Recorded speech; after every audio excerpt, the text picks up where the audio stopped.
Welcome to the Ancestral Healing Podcast, a place where we explore ancestral healing, animism, and earth-based spirituality for personal, cultural, and planetary wholeness.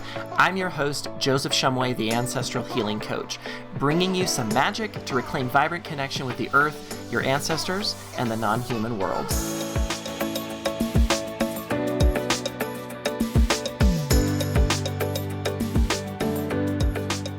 Greetings, dear friend, dear listener. Thank you so much for joining me here on the Ancestral Healing Podcast. I'm Joseph Shumway, the Ancestral Healing Coach, recording to you today from the ancestral lands of the Ute, Dene, and the Novi people here in South Central Utah in the United States on Turtle Island. And I'm so honored to be bringing to you today some of the concepts that I wish to share that are supportive to your journey in ancestral healing work. I spent a lot of time listening to the land spirits, to the ancestors, some of the other plant people that I connect with and share relationship with, and seeing what is helpful for me to share that can be supportive in bringing more light, aliveness, abundance, and healing into our human collective consciousness. And before I dive into the topic, I want to provide information about two particular opportunities to work with me a little bit further, two offerings that I will be participating in. The first is a course that I will be doing with Ancestral Medicine, the organization I'm a practitioner in. And this particular class is going to be a 4-part class that starts July 7th of 2025. And it's on bridging genealogical research with ancestral healing work. And the title of the class is called Digging in the Deep, Ancestor-Guided Genealogy Research. And I'm excited to be co-weaving this teaching with one of my fellow practitioners, Erica Nunnally, and we'll be bringing insights and information to help folks learn how to support your ancestral healing work with genealogy research, but then also, if you're interested or into genealogy research, how you can really supercharge that work by engaging your wise, loving ancestor guides in that process. So that's one offering that I'll be providing, and I'll provide links in the show notes to this. The second opportunity will be coming up later in the fall season over the Samhain holiday. So October 30th through November 2nd, 2025, I will be partnering with a few of my fellow ancestral healing colleagues. One of my mentors, Shannon Willis, and we will be hosting a retreat, an ancestral lineage healing intensive, a 3-day workshop in Union, Washington. And this will be held at the beautiful Sacred Waters Center for Restoration and Retreat. And connecting with ancestors over the time of Samhain is insanely magical.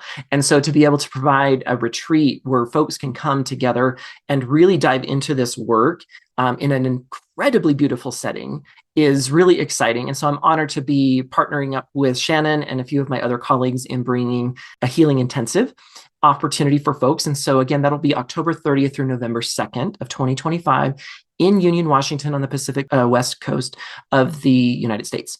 I will provide information in the show notes if you're interested to check out the offerings and see if they speak to you and fit within your life at this point. So there you go. Today's topic is on animism. And this may be a word that's familiar to you, or it may be a word that's fairly new, and that's okay, wherever you're coming from in your spiritual journey and life experience. And I want to share a story to begin this episode with that was my powerful moment in being introduced to the concept of animism. So several years ago, I divorced. I came out as a gay man. I experienced a faith crisis and transition from Mormonism. And I found myself really struggling to figure out a new spiritual ethos and framework to how to see myself in the world and the universe at large. And my husband and I, we had just moved into a new place together. And I was really feeling sad and a little bit lost in a lot of areas of my life. And I was one day up on our bed taking a nap, and we have this beautiful plant, and she's a birds of paradise, is her particular species and variety. And she was in a pot next to our bed. And I fell into a deep sleep, and I was coming out of this sleep after a couple of hours. And I was still in this limbo state, and I had gone to sleep crying. That's important because I was really feeling a bit lost, and I was living in Salt Lake City at the time with my husband, and we weren't married at the time, but we just started this beautiful relationship together. And I was also feeling there was a different place I needed to be in the world. I didn't know where that was at the time, and I was unsure about my career in as a professional genealogy at Ancestry at the time, and there was a lot of moving pieces. So I went to sleep just feeling really sad and down, and I woke up and I was lightly in this liminal space still of kind of awake, kind of asleep. And I was just kind of laying there on the bed, listening to the traffic out on the highway and children playing out in the area of our townhome. And all of a sudden I heard a voice, not audibly, but my body felt a voice like you would if you heard it audibly. And the voice said, I know what it's like to not be where you're supposed to be. And I remember my body just feeling this like rush of chilled energy, like I just felt a presence in the room. And I opened my eyes, and this Birds of Paradise plant was kind of right there by the bed in line with my view. And I opened my eyes and I immediately knew in my body, that was you. You spoke to me. The plant talked to me. Like, it was a very interesting experience. And I sat there for a moment, like looking at this plant, and in my mind, I said, did you just say something to me? And she says, yes, I did. And I said, okay. And I proceeded with this very small conversation with her, with this plant. And I don't remember what some of the other content of the experience was, but basically what she was sharing with me was like, I'm supposed to be in a rainforest in Costa Rica, honey. I'm not supposed to be here in a plant in the high desert in Salt Lake City, Utah, but here I am, and I make the most of it. And it was a very interesting lesson and experience in that. And it also kind of made me feel and supported in the fact that I'm not feeling exactly aligned with where I need to be right now. So it gave me some insights around how to sit with that emotion. But then also this like, holy shit, a plant just talked to me. And the next several days, I would try to kind of like focus and connecting with her, because like I could feel in my body that, okay, this was real. Like, I was not making this up. This was actually real. I could feel it on a somatic level that a being was speaking to me that was very intelligent. And I continued to connect with this beautiful being. And in time, she shared her name with me, and she gave me permission to share it with you. Her name is Regine. And I don't know how she came to owning and claiming that name, but it's so beautiful. I love it. And she's here in our home, and she's this beautiful motherly plant to all of our other house plants. She's kind of like the queen matriarch of all of our other house plants. And we have several others that have been taken under her wing and being kind of spiritually and energetically nourished. And it's been a really beautiful experience to learn how the plant beings connect and relate with not just us as humans, but with other plants. She's taught me so many beautiful lessons, but that is one story I wanted to share as I move into this beautiful topic, because it started to reinforce truths and teachings that on a deep DNA level, my body knew that there is sentience, intelligence, and aliveness in everything. And if we're in a state of mind where we can allow ourselves to connect, we can receive communication. We can connect with and receive insights and information and wisdom from these other beings. And so with that, I lead into this topic of animism. A very short definition of animism that I've learned from one of my teachers is the world and the universe are full of persons, only some of which are human. So that's a very short definition of animism. And then I would like to build on that with a definition that I have kind of crafted and pieced together based on teachings of other great teachers and thought leaders and such in the spiritual space. But the way I see it is animism is seeing and acknowledging aliveness, intelligence, and sentience in all things. From the animals, the birds, the insects, the microorganisms in the soils, to the trees, the flowers, the grasses, the moss, to the rocks, the rivers, the mountains, the oceans, all the way to the great planets and stars in the galaxies themselves. So animism is seeing aliveness and sentience, and a word that I like to use is beingness, seeing and recognizing beingness in all things. Where this fits into our current cultural construct is that we are really suffering from the wound of human supremacy. So this is a core grandfather trauma, as I like to think of it. All other traumas in our cultural systems can trace back to the original trauma of human supremacy, where humans at one point or multiple points across different cultural peoples and systems began to see themselves being separate from the natural living world and began to see themselves as superior and supreme. What happened in that journey, that transition, and it took a long time, I think, to make that transition, we began to separate ourselves from the natural world, and we began to then see ourselves in a situation where we had to be at odds with and in competition with the rest of the natural world. I'm going to talk a little bit more about this. However, one thing that I want to share now is an acknowledgement that animism might be a word that's moving more forcefully into the collective consciousness. It's important that we do so. It's important that we begin to reclaim and acknowledge this framework of seeing the world. However, it's so important that we acknowledge that this is not a new concept or ideas. This is not something that, just happened because some smart people, in the 21st century came up with the idea. The word itself is a little bit newer, but the concepts and the underlying principles of it are so ancient as human beings themselves. And it's so important that we give acknowledgement and recognition that Indigenous peoples have always seen the world this way. To them, this is not new.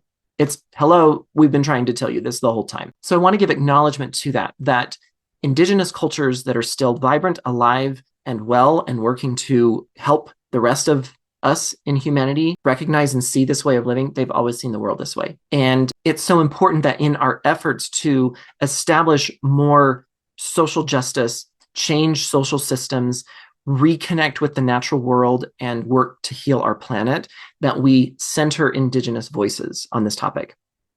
I am here as a white dude sharing this information because it's important to me and because I hope that my voice can help elevate this particular topic. And yet, on the macro level, it's so important that we elevate Indigenous voices around us and that we listen with deep humility and understanding of how we actually move back into ways of being in right relationship. So I just want to name that. And one of my important teachers, even though I've never met her personally, but she's one of my important teachers on this particular topic, is Robin Wall Kimmerer, who is an Indigenous woman, brilliant, beautiful mind, worked as a professor for many, many years. And she has written a number of books, one of which changed my life. And it's a book called Braiding Sweetgrass. If you haven't heard of it, please check it out. Please look into it. Please purchase it and read it and devour it multiple times, and you will be changed. I promise. So Braiding Sweetgrass is perhaps one of her most popular books. Another one that I love and would encourage you as well is called Gathering Moss. So Braiding Sweetgrass, Indigenous Wisdom, Scientific Knowledge, and the Teachings of Plants is a book that really changed me. And I want to share a quote from Robin in her book.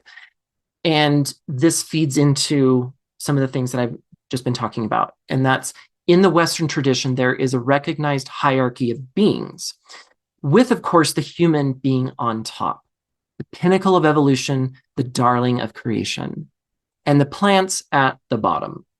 But in Native ways of knowing, human people are often referred to as the younger brothers of creation. We say that humans have the least experience with how to live and thus the most to learn. We must look to our teachers among the other species for guidance. Their wisdom is apparent in the way that they live. They teach us by example. They've been on the earth far longer than we have and have had time to figure things out. I love that quote so much, and it provides a foundation from which to continue this conversation in where I mentioned previously the idea of human supremacy. This construct is very old, but is not as old as an animistic framework of seeing the world. And that's important to name because human supremacy is very intertwined with the Judeo-Christian teachings that stem from the Old Testament around the creation story of Adam and Eve, and Adam being given domination over the earth and being given a charge to tame and subvert the earth. In particular, after the fall, this is also important, is that in this framework, humans were taken out of a state of paradise and placed in a fallen, hostile world. And growing up, I was always told that the world is fallen because we have weeds and we have ferocious animals that eat meat that want to kill you. And we have diseases and we have all of these things that make life hard for us. And part of humans' punishment for the fall is to have to suffer and experience hardship in this life in a hostile world that wants to kill you. In that construct, you are placed in a state of competition and at odds and responsible to then defend yourself and to assert dominance and power over the natural world so you don't get killed. That's an important framework. And I don't want to get into this in this particular episode, but it's also important to recognize that those teachings from the Old Testament are not actually accurate to some of the more ancient teachings of the ancient Hebrew peoples. Okay. The Old Testament has been muddled through multiple translations. And on top of that, it was altered. The creation story was altered. Adam and Eve's story was not the original way it was intended. The ancient Hebraic peoples were actually mystical, magical people in touch with the earth. They worshipped an earth goddess known as Asherah. They worshipped a sky god deity, just like so many other cultures. And then over time, those teachings were subverted and changed. Eve was turned into a villain, along with all women, along with the feminine, and domination over Mother Earth, Mother Asherah, became the norm. And those teachings transitioned over time to where we are in this culture of domination and power over and fear of nature, fear of the divine feminine that's representative in nature in the earth. So I want to share just a little bit of that there's history as to why we're here in this construct of human supremacy, and yet it's not the original construct. It's not the original framework of seeing the world. In episode 1 of this podcast, I talk a lot about the concept of separation and how when humans separated themselves from the natural world, they cut themselves off from the life force energy that was supporting them, not working against them in hostility, but actually holding and supporting and nurturing humans in abundance. And animism isn't just about seeing life in other beings, it's also recognizing and celebrating the interconnectedness and interdependence on all beings. So in the construct of separateness and human supremacy, we're separate from everything else that's trying to get us, and we have to work hard to take over and dominate and control everything else, rather than being part of a larger intact system where we're dependent on the well-being of everything else, and everything else is also connected to our well-being. This isn't an us against them or us versus them thing. This is a real dynamic living system, and we're one part of it. And all the other beings within the world and the universe are also parts of it. So another quote that I love from Robin Wall Kimmerer in Braiding Sweetgrass is this: each person human or no, is bound to every other in reciprocal relationship. Just as all beings have a duty to me, I have a duty to them. If an animal gives its life to feed me, I am in turn bound to support its life. If I receive a stream's gift of pure water, then I am responsible for returning a gift in kind. An integral part of a human's education is to know those duties and how to perform them. A key part of acknowledging life and sentience in all other beings is to also acknowledge that along with that comes their own sovereignty. So sometimes we have to take life in order to tend to our own survival needs. That's part of being human, and that's part of being in the web of life. But Indigenous teachings also show us ways in which we can still do this by humbly working with and listening to these other than human beings. So this is another important concept that works into dismantling the idea of human supremacy.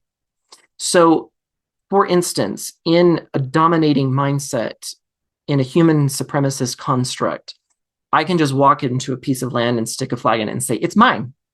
Mine. I can go and build a fence around a bunch of trees and put a bunch of animals in and say, they're mine. And this is the attitude to which we've been accustomed to thinking. I can go to a mountain and I can draw a fence around a certain area and say, it's mine, and start digging out all of the raw minerals and the precious metals that are in it and say they're mine. However, that's a false construct.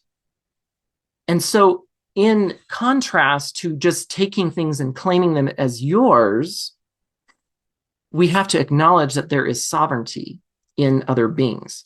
Trees are sovereign beings. Land is sovereign being. The waters, the rivers, the oceans are sovereign beings. The animals are sovereign beings. If we acknowledge that on one hand, and on the other, we still acknowledge that there are things that I require to survive as a human, how do we then find a way to work in harmony to make sure that our own needs are met as at the same time as honoring the sovereignty of the other beings and working with them in respectful, reciprocal ways? One of the ways that's really important in starting to recognize sovereignty in other beings is practicing what's known as the law of the harvest. And I'm going to quote again from Robin Wall Kimmerer's book. And this is an important teaching for any Indigenous culture that I'm aware of. They have a similar way of looking at using the Earth's resources as support for their own survival. And so I want to share some concepts from the law of the harvest and then move into talking about how that can help us begin to switch our framework from human supremacy to an animist framework.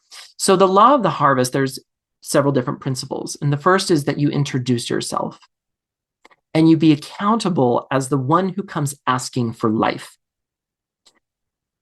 You ask for permission before taking, and you abide by the answer. That's the first concept that Robin Wall Kimmerer talks about. And so introducing yourself is important. You're acknowledging that you're a being and that this other being is alive, sentient, and sovereign. And you're also, in a way, giving them opportunity to introduce themselves back. And you be accountable and say, hi, I'm here with these particular needs, and I would like to ask for your permission and blessing if I can partake of your goodness, partake of your life to support my own. We ask that permission and then we listen back. So that's the first thing. The second thing is to never take the first, to never take the last, and to take only what you need.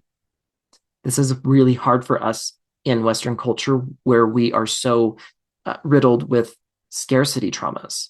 We want to take it all because what if there's no more? What if I then starve? What if others come and want to take it all from me? Like we have this like fear-based momentum built into us when we encounter something that we want. We just want to gather it all up, or instead of being more mindful and intentional about, oh, there's only this much. I only need this much, so I'm okay to leave the rest of it in a state of abundance. And going into the next principle on the law of harvest is to never take more than half. Leave some for others. Harvest in a way that minimizes harm. So there can be, and often is, harm involved in taking life, whether that's animal life, plant life, or whatever life it is. There is harm involved, but we can find ways to minimize it. The next principle is to use it respectfully. Never waste what you have taken. Share. That's a big thing. The next principle is to give thanks for what you have been given. So after we take, we give thanks, and we give a gift in reciprocity for what you have taken. Moving to the next principle, you make an offering. Reciprocity and the balance thereof is sacred law. If we take, we must give back in some manner. And that is such a beautiful part of this sacred law of the harvest that I still sometimes forget that. Sometimes as an herbalist, I'll go out and collect plants and I forget, like, oh, I didn't bring something to make an offering for. And sometimes an offering can just be singing to the plants. Sometimes it doesn't have to be watering them. Sometimes it doesn't have to be adding some compost back into the soil or something like that. It could be a song. It could be something as simple as that. And the final thing that's part of the law of the harvest is to sustain the ones who sustain you, and the earth will live forever. I love that. It's so beautiful. And I would like to invite you to spend more time re-listening to this section around the law of the harvest. And again, encouraging you to read Braiding Sweetgrass if you haven't, and really allowing yourself to first start to take in these concepts if they feel really new and out of reach. And that's important because we're working upstream, in a sense, to try and shift our framework of seeing in a dominant culture that's so loud. It can make it difficult to shift our ways of seeing the world and relating with it when there's so much out there that's telling us the opposite. The cultural systems that support the opposite actions. It takes time to shift, and I want to acknowledge that as well. So shifting from this beautiful sacred law of the harvest and coming back into the concepts of animism and seeing the world as this beautiful, alive, intricate, beautiful web of life and interconnected system. I next want to shift and address a few other important concepts that I feel are really important to helping us become a more animistic-minded people. And one is that being a domination-minded culture, this stems from a wounded masculine energy. I've mentioned this before in other episodes, the divine masculine, the divine feminine. You hear these terms a lot nowadays, and I don't want to necessarily contribute to empty platitudes in any of this that I'm sharing, but they're very sacred, important concepts that our culture lost a long time ago, and it's time to reclaim and reacquaint ourselves with these two beautiful beings themselves, these energetics, these divine masculine, the divine feminine. And so domination-minded culture comes from a wounded masculine energy. What results from this is what we could consider toxic masculinity. And I want to be mindful and sensitive of saying that because I feel like that term can tune people out either way. Either it's been overused and there's been no sincerity and follow-up behind it, or people have assumed that, oh, it means that we're just shitting on men at large in general. Okay. So I'm acknowledging that, but there's real substance here when we're talking about toxic masculine behaviors. And what this results in is a power over thinking that permeates into almost everything we do. So the divine masculine is about action, but it's about grounded, mindful, intentional, slow action. There's force there, but there's also an ability to be soft, to listen, to sense what's happening, bringing balance in with the feminine qualities of that deep inner knowing, that softness, that listening capacity. Okay, those are the qualities that balance and blend together well. But when we eliminate the feminine energy and the feminine qualities, we then end up with this very forceful, dominating masculine force, toxic masculine force, mind you. And so whether it's power over the feminine through subverting women and queer folks, or it's subverting the feminine through nature, through harmful extractive practices, or whether it's just trying to dominate your time through intense, endless scheduling, or trying to dominate money by overworking yourself to death.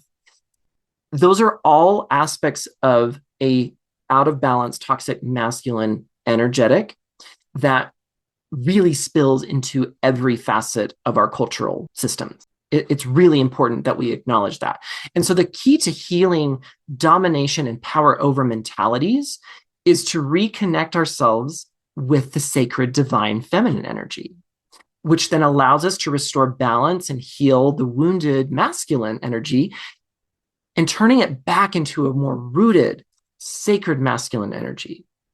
So where animism comes into this is it's a really key, important way to inviting the divine feminine back into our lives and in our bodies, because we're no longer seeing ourselves in a construct where we are the dominant ones in need of constantly defending ourselves against a hostile world. Instead, we're seeing ourselves woven into a beautiful tapestry of abundance, safety, nourishment, and belonging that's held together by a loving, nurturing Mother Earth, aka Mother Goddess.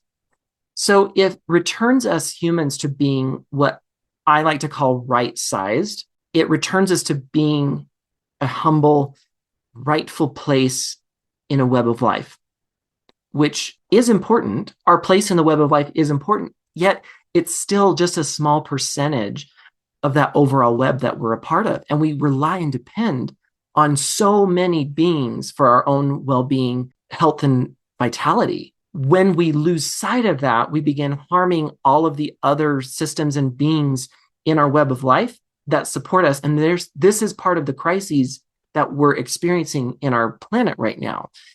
Humans are feeling the harms that have full circle made their way back into our own lives and our own bodies because we've done so much harm and damage to all of the other beings within this web of life. We've disrupted the balance. And acknowledging that wrongness and seeing the aliveness of the world is how we start to begin to heal and make repairs, because we start to humble ourselves and come back into this space of being, oh, we've fucked up.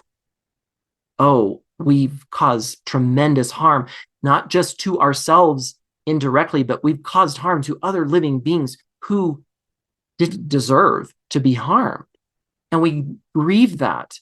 And through that grief, we can find our way back into a place of more right relationality with these other than human beings. And we can start to learn from them again and start to see how they nourish us back in return. And what's really beautiful about this, leading into another quote from Robin Wall Kimmerer, is that even a wounded world is feeding us. Even a wounded world holds us, giving us moments of wonder and joy. I choose joy over despair, not because I have my head in the sand, but because joy is what the earth gives me daily, and I must return the gift. Unquote. And I really feel that way, that even a wounded world is feeding us, and that's humbling. That's painful that we can do so much harm, and yet here's Mother Earth and all of her other beautiful beings. Hi, humans, we're here for you. We want to continue supporting you. And it's just like, we don't live like that as humans. If we're wronged and harmed, we have a hard time continuing to offer grace and beauty to those that harm us. And yet here is a perfect example of why we as humans are the little brothers. To reference back to that earlier quote I shared from Robin, we are the younger beings of creation. We should stand in humility to the magnificent knowledge and wisdom that the ancient tree beings have, the beautiful ancient beings that the mountains, that the rivers hold and carry within themselves. We need to learn from them. And we do that through humbly acknowledging our small and important place in the web of life, because we have a lot of impact. And we can start using that impact for better when we start acknowledging that we're not the only real living beings here in town. We're not the most important creatures. We're not the most important creations. We never were. That was a story. And we're here now at a time where we need to reclaim a much smaller place in the web of life and acknowledge our wrongness and humbly seek forgiveness and humbly make repairs with all of the other beings who compose this beautiful planet and this beautiful web of life. How do we begin to foster a more animistic framework? I have a few suggestions that I would like to offer. And the first is that if this is a new concept for you, is that it takes time. It does. We're working with a very strong construct of human supremacy, and so it takes time. But start by observing the world around you and just start to notice other beings and start to ask yourself, how is my well-being connected to this one's? So if I observe a small hummingbird outside my window in the feeder, how is that hummingbird's well-being connected to my own? How am I supported through that hummingbird? How am I connected to this beautiful juniper tree? How is their well-being connected to my own? That's a question that can be helpful and supportive as you start to reclaim an animistic framework, is starting to see interconnectedness and commonalities between beings and how they support and work symbiotically with each other, and then seeing how that reflects back to you. Both ways. How are you impactful to other beings, and how are other beings impactful to you? The other thing that I recommend is working with the plants. The plants are a really amazing class of beings that we can relate to. And I shared my experience with Rajen at the beginning of the episode. And as an herbalist, I also find the plants to be so magnificent in reconnecting, because they're very excited to reconnect with us as humans. They've been on the planet for so much longer than we have. They have a lot of wisdom, and they have a lot of history of relationality with human beings. And so they get really excited when we start to reconnect with them. And so using plants is also important, because in our cultural concepts, I think we recognize and acknowledge that plants are alive and that they're living, but we don't recognize their sentience and their beingness. And so they fit in this really interesting space between, we can kind of acknowledge that they're living, but they're not quite living. And so it creates a really nice bridge, I feel, in this way. And so starting to acknowledge plants as sentient beings, and then listening into your body and just what plants kind of call to you. And start with that one plant that calls to you, that kind of just catches your eye, that catches your attention, and start to find small ways to connect with it, whether it's just walking up to a tree and just bowing to it with your heart, your hands at your heart, or whether it's just gently in a whisper, hello, my name's Joseph. Thank you for being here. Small little verbal messages to the plants are really powerful ways, because it starts to teach your mind that you are connecting with it. And it takes time for your mind to stop feeling silly. It takes time for your mind to not feel that you're stupid because you're talking to a plant. This is old colonialist thinking that we have to undo. And so it does take time, but little small steps like that can happen. And one day you might all of a sudden feel something back that you're like, oh, I think that came from the plant. And that's a beautiful start to learning to teach your body how to hear and sense the connection and communication from the other than human beings. This is what your sixth sense is meant to be for, connecting with non-human beings. So I offer those two suggestions. And in closing, to wrap this episode, I just want to give acknowledgement that animism and the way of seeing the world through this framework is such a key, vital part of ancestral lineage healing work, because one of the things that we're healing as we're reconnecting with our ancestors is healing broken ways of seeing ourselves in the living world. Connecting with our ancestors who saw the world this way is beautiful and inspiring, and it's so healing. And so having some concepts around this topic, this larger topic of animism, is so beautiful, because as you start working with your wise, well-loving ancestors and moving through healing work, as I mentioned before, they speak like this, and they're going to ask you, go and spend time with the river, go and spend time with the oak trees, go and spend time with rosemary. They're going to invite you to connect with other beings, because those beings have wisdom, and those beings help you to relearn the ways that your ancient, wise, loving ancestors walked on this beautiful, loving planet Earth. So with that, I send you the most highest love that I'm capable of offering you, and sending you lots of love and vibrant magic as you move forth throughout the rest of your day. Thanks for listening. If you're being called to reconnect with your ancestors and begin a healing journey with them, I invite you to learn more about my work by connecting with me at ancestralhealing.coach. You can also subscribe to my free Substack, where I share writings, practices, and insights designed to help you find more healing and well-being through deeper connection and relationship with the earth and your ancestors. Until next time, sending you lots of love and vibrant magic.